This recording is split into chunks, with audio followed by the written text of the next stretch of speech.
despite losing to Morocco, are you still proud of the team, knowing that there were a lot of controversies before the AFCON started?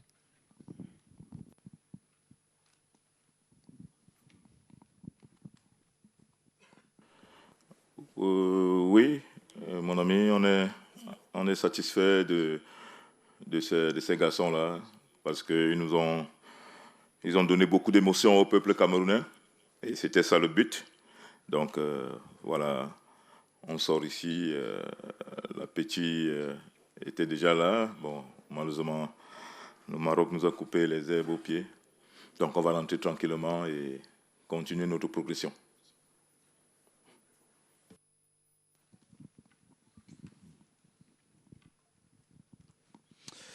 Alors, bonsoir coach, Yvan Kamwa pour CFoot Cameroun. Coach, désolé pour l'élimination, malgré un parcours somme toute honorable. Ce soir, on a vu une équipe du Cameroun en difficulté de la première à la dernière minute avec un match totalement maîtrisé par le Maroc. On a assisté à la sortie de Junior Chama 2, qui était un élément essentiel de cette animation avec des pistons. Or, vous saviez depuis le début de la compétition que vous aviez un seul latéral dans votre effectif. Est-ce que finalement, vous ne vous mordez pas les doigts en vous disant que vous aurez dû travailler tactiquement un autre système, minimalement dans la phase de poule, pour essayer de résorber ce genre de problèmes qui a été fatal pour le Cameroun aujourd'hui? Bien, merci Yvan. Je pense que celui qui retient les joueurs dans une liste, c'est le sélectionneur. Je ne pense pas que je vous ai consulté pour constituer la liste. Donc, quand vous affirmez qu'il n'y a qu'un seul latéral, donc il faut avoir un peu de jugeote. Donc, voilà. Et voilà, on a pris 2 buts sur corner. Donc, ce n'était pas sur des actions de jeu où on est passé par à droite ou à gauche pour nous mettre en difficulté. Donc voilà, c'est vrai que les gars étaient timorés à ce début du match. Et on a vu qu'en deuxième mi-temps, ils sont un peu revenus. Malheureusement, on prend ce deuxième but sur corner. Donc voilà, c'est l'effet du match, c'est le football. On est satisfait de ce groupe qui a donné beaucoup d'émotions aux Camerounais. Donc, et je voudrais vous rappeler ici que nous avons commencé le 16 décembre. Nous sommes le 9 janvier. Ça ne fait pas un mois. Donc, ayez un peu cette, comment je vais dire, cette décence de reconnaître quand même que les enfants ont vite adhéré et qu'ils ont fait plaisir au public camerounais. Merci. Emmanuel Robert Marop, Télévision panafricaine, devant vos coachs.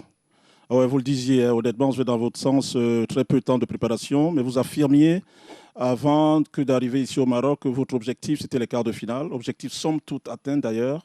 Je vous en félicite. Mais on s'est rendu compte aujourd'hui pour le match contre le Maroc et que les sorties de balles étaient, excusez-moi de ce qualificatif, exécrables et que vous avez confié les clés du camion à Balepa qui était en prise à 2 systématique, ce qui a grippé le milieu de terrain du Cameroun, surtout en première mi-temps, coach. Pourquoi vous n'avez pas pensé à une autre méthode, c'est-à-dire que celle de confier les clés à Balepa qui était muselé? Merci. Bien, merci Emmanuel Mahop. Je ne sais pas si c'est moi qui vous ai dit que j'ai confié les clés du milieu de terrain à Baleba, mais toujours est-il que je n'ai jamais affirmé ici que l'objectif des Lions indomptables était les quarts de finale. On est venu pour aller le plus loin possible. Et je répète que nous n'avions pas un mois de travail ensemble. On n'est pas... Donc c'est un groupe qui est en nette progression. Et on n'a jamais tempêté, on ne s'est jamais bombé le torse en disant qu'on était la meilleure équipe, qu'on voulait jouer la finale. Donc nous, on était dans notre bulle, donc on voulait progresser doucement, doucement. Et aujourd'hui, je pense que des millions de Camerounais sont contents du rendu. Et voilà, nous, on va continuer de progresser. Soyez un peu indulgents avec ces jeunes-là. Donc voilà, il y a pratiquement 70% qui découvrent la CAN. Donc voilà, on ne va pas prendre un bâton, commencer à tirer sur eux. Et puis en face, on avait une très belle équipe du Maroc qui se connaît depuis longtemps. Donc voilà, et on leur a tenu quand même tête 2-0. Je sens que beaucoup imaginaient que ça allait être un flop. Donc voilà, on ne va pas cracher dessus. On va continuer d'être satisfait de ces garçons qui nous ont fait plaisir. Donc voilà. Bonsoir, coach. He's over there, coach. Ici. Ouais. Go ahead. Hubert Michel Kameni, Equinox Télévision au Cameroun.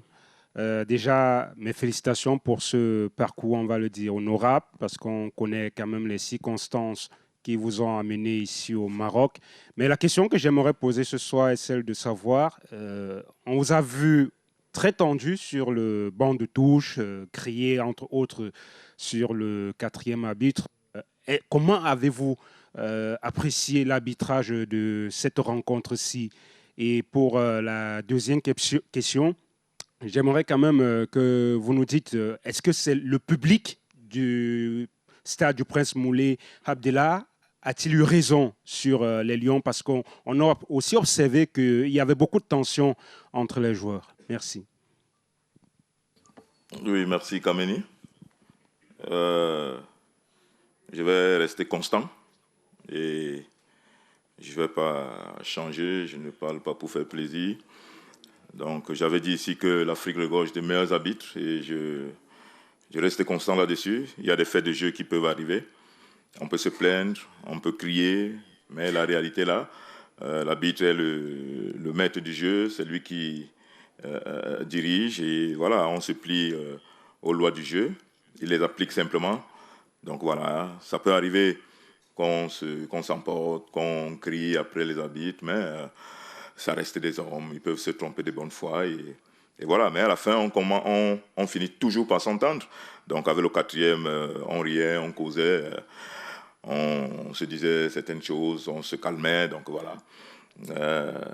Par rapport au public marocain, je vais leur tirer un coup de chapeau ici, parce que c'est ça le rôle du 12e homme sur le terrain. Donc ils ont bien joué leur rôle, chapeau à eux, et bonne continuation au Maroc, voilà. Bonsoir coach, Makeda Lidi, STV Cameroun. Première participation dans une phase finale de Coupe d'Afrique, coach, vous êtes quart de finaliste. Quelles sont globalement les leçons que vous, personnellement, vous tirez de cette expérience? Merci. Oui, merci Lydie. Beaucoup d'expérience, on a côtoyé des grandes équipes et ça nous donne un peu le tempo. On voit un peu quel genre de joueurs on peut amener. Et on sait que c'est une compétition difficile où les détails sont très importants. L'organisation également. Et surtout l'état d'esprit. On a montré jusqu'ici un très bel état d'esprit. Et voilà. Donc, on va rentrer à la maison, faire le bilan. Et surtout, lors des prochains matchs des Lions indomptables, on va sûrement aviser sur le profil, sur l'état d'esprit des joueurs à appeler. Donc voilà, moi je retiens beaucoup de bonnes choses et forcément on va grandir. On a grandi de peut-être 10 ans parce que ce que j'ai vécu aujourd'hui, ce que j'ai vécu hier, ça me booste et puis on apprend chaque jour et voilà, on va continuer de progresser. Et je crois que notre marge de progression est très grande. Donc voilà, on va step by step, on va continuer sur ces lancers-là. Coach, head of de ESPN, avant le match, Regragui il a fait un commentaire sur le fait que le Cameroun ne va pas aux Coupes du Monde, qui devrait être douloureux. Quels sont les changements structurels, logistiques, politiques qui doivent être faits pour que le Cameroun ne rate jamais plus une Coupe du Monde? Merci. Oui, peut-être que vous posez la question à la mauvaise personne, mais j'ai ma petite idée. Ça, c'est vraiment politique. Mais en tant qu'entraîneur sur le terrain, donc j'avais avec le président, on avait dit que si on s'organisait bien, on devait faire des grandes choses. Donc, je crois que la restructuration est sur la bonne voie. On a vu en si peu de temps l'équipe que nous avons bâtie. Et je crois qu'on va retenir les leçons positives et on va capitaliser sur ce qu'on a montré. On va capitaliser sur le plan de l'organisation déjà, et puis sur le plan de la qualité du travail également, sur le plan des hommes, et puis restructurer un peu au niveau, je ne sais pas, peut-être au niveau administratif, pour que ce soit un peu plus pointu, pour que les petites erreurs que nous faisions, qu'on ne les fasse plus, et qu'on soit vraiment réglé comme une montre, pour qu'on soit vraiment discipliné, que chacun fasse son boulot, et voilà. Donc je pense qu'on est sur la bonne voie, parce que en 3 semaines exactement, on a montré qu'on pouvait réussir. Donc imaginez si on nous laisse le temps, 2 mois, 1 an, 3 ans. Donc je pense qu'on peut faire des merveilles. Bonsoir coach, Dounia Mesli pour Afrique Foot. Navré pour cette élimination, vous nous avez fait rêver quand même dans cette CAN, mais on est resté un peu sur notre faim, notamment avec un Mbeumo très peu performant, très isolé dans ce match. Même les coups de pied arrêtés, on a vu que c'était peu travaillé. Est-ce qu'il y a énormément de frustration de quitter la CAN après cette prestation? Et est-ce qu'il y avait pénalty justement pour vous sur Mbeumo au 1-0? Merci. Oui, merci. Mbeumo, c'est sa première CAN et il a voulu faire des bonnes choses. Malheureusement, l'adaptation, peut-être avec ses nouveaux coéquipiers, n'était pas de mise. Mais je pense que c'est un joueur d'avenir. C'est l'avenir de notre équipe nationale et c'est notre leader technique, comme j'ai dit. Et puis, il commence à devenir notre leader des vestiaires. Concédons-lui cela, donnons-lui le temps de s'adapter. Et voilà, je suis sûr qu'il va faire de très belles choses à l'avenir. Donc, par rapport à la faute sur lui, bon, je n'ai pas regardé les images, donc je ne peux pas me prononcer. Et on va regarder ça tranquillement, mais le match est fini, on ne va plus revenir dessus, malheureusement. Donc, c'était un fait de jeu. L'arbitre a estimé qu'il n'y avait pas pénalty, qu'il n'y avait pas contact. Donc voilà, c'est lui, ça l'engage et c'est sa conscience. Coach, Ben Collins, CRTV.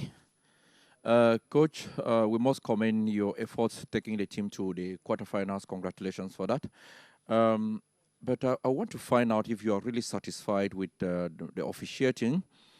If you saw a penalty like me that would have changed the face of the game, I want you to comment on the officials of the match, and then what are some of the lessons you are taking from this competition back to Cameroon, and comment also on the attackers for first 45 minutes, no shot on target for a team that scored many goals in the group stage. Thank you.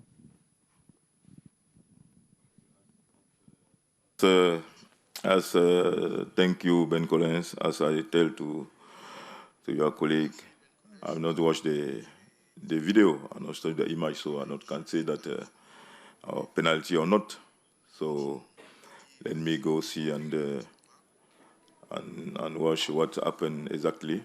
But the match is finished, so we lost the match, and then it was a very difficult match. So let us go back at home and then rest. And then continue to grow. Last 2 questions. Oui. One there and here. Merci. Coach Bassirou Sorgo, Afrique Presse, Burkina Faso. Je suis là, au milieu. Oui, coach, félicitations pour ce groupe en si peu de temps. Mais vous êtes éliminé, mais j'aimerais vous parler beaucoup de l'avenir, de 5-10 ans pour votre pays, le Cameroun, et pour l'ensemble de vos joueurs que vous appréciez. Mais j'aimerais vous entendre pour ce passage, puisque la CAN ne va plus se jouer tous les 2 ans. Alors, est-ce que ce groupe va pouvoir exister tous les 4 ans pour jouer au ballon en 10 ans? Est-ce que vous aurez le temps? 10 ans, c'est 2 CAN. Comment vous appréciez ça même de 2 à 4 ans? Est-ce que ce passage va arranger ces jeunes footballeurs que vous avez en main? Merci. Bien, merci. En tant qu'entraîneur, je pense que ça, c'est un domaine politique. Nous sommes des hommes de terrain. Ce qui est sûr, c'est qu'il y a des générations qui viennent, qui passent, il y a celles qui naissent. Donc voilà, si la Coupe du Monde se joue tous les 4 ans, donc je pense qu'on va trouver le juste milieu pour que on ne reste pas 4 ans sans jouer. Donc à nous maintenant de performer pour que nous soyons qualifiés en Coupe du Monde et à Coupe d'Afrique des Nations. Et je pense que, je ne sais pas, peut-être que c'est une suggestion que je fais comme ça à l'endroit de la CAF, organiser une compétition intermédiaire. Donc pour que, au moins tous les 2 ans, qu'il y ait une compétition continentale pour que les pays se croisent. Donc voilà un peu ce que je peux dire. Last question, please. See you, coach. Yeah, please go ahead. Go ahead. Ouvre le microphone. Ok, super. Bonsoir, coach. Je suis Alain Denis Ikoul pour CFoot Cameroun. Alors, coach, vous protégez vos joueurs en estimant qu'ils ont fait de bons matchs, une bonne compétition. Moi aussi, je suis d'accord avec vous sur cet aspect-là. Mais après, on se rend bien compte que sur ce match d'aujourd'hui, on a vécu une sorte de copie conforme de la rencontre précédente face à l'Afrique du Sud, où on a été dominé. Et à la seule différence que les buts aujourd'hui ont été du camp marocain. Alors, est-ce que les difficultés que vous avez eues par le passé dans ces matchs précédents, et vous n'avez pas réussi souvent, et le fait que vous avez réussi à gagner les rencontres, ne vous a pas empêché de vous remettre souvent en question? Est-ce que ce n'est pas votre incapacité aujourd'hui à trouver des réponses tactiques adaptées aux problèmes qui étaient posés qui nous sortent de la compétition finalement? Merci. Oui, merci Yvan. Merci Alain. Bon, c'est les mêmes gens. c'est foot. Donc, c'est foot, voilà. Vous parlez du match contre l'Afrique du Sud que nous avions gagné. Et voilà, vous savez, lorsqu'on gagne un match, généralement, on travaille ce qui n'a pas marché. Et voilà. Après l'Afrique du Sud, il y a eu le Maroc, qui est une autre grosse équipe avec des individualités et un collectif bien huilé. Donc, et en si peu de temps, on ne va pas dire qu'on va gommer les tares qui nous ont plombés contre l'Afrique du Sud. Mais aujourd'hui, nous avons pris 2 buts sur corner. Et voilà, parfois, vous travaillez des situations à l'entraînement, vous travaillez les corners contre vous, vous travaillez les corners pour vous. Et lors du match, une déconcentration peut causer un gros tort. Donc c'est ce qui est arrivé aujourd'hui. 2 corners, 2 buts, et voilà. On a été incapable de revenir. Mais c'est le football. Le Maroc est venu jouer avec toutes les armes pour gagner. Et ils l'ont si bien fait. Donc voilà, c'était à nous, comme j'ai dit aux gars à la mi-temps, je leur ai dit, jouez à votre niveau, faites ce que vous savez faire le mieux, ne rechignez pas, jouez parce que vous n'êtes pas les arbitres, vous n'êtes pas le public. Le public est là pour supporter son équipe. Donc voilà, on a pris ce 2e but qui nous a coupé les herbes aux pieds. Et voilà, on a essayé quand même de marquer un but pour mettre la pression aux Marocains. Malheureusement, on n'a pas pu. Donc voilà. Oui, c'est chapeau à l'équipe du Maroc qui nous a causé tout le problème du monde. Maintenant, à nous de partir, de rentrer et de travailler. Donc voilà, je pense que ces enfants, ces jeunes-là, je suis très satisfait d'eux. Je le redis avec force. Et ce n'est pas CFoot qui va me démentir. Donc voilà, ils ont Ils ont fait chavirer le peuple camerounais. Je répète que cette équipe n'a pas un mois. Donc, si vous ne pouvez pas être indulgent sur ce point-là, donc je suis désolé. Mais nous, les vrais supporters des Lions Indomptables, on est fiers, on est satisfaits d'eux. Et on va continuer de progresser. Et je précise encore que ces joueurs, cette équipe-là n'a pas un mois. Il n'a pas un mois, elle n'a pas un mois. Donc, si vous ne pouvez pas être intelligent, ça vous engage. David Pago, coach of Cameroon national team, thank you so much and thank you everyone. Thank you. Thank you.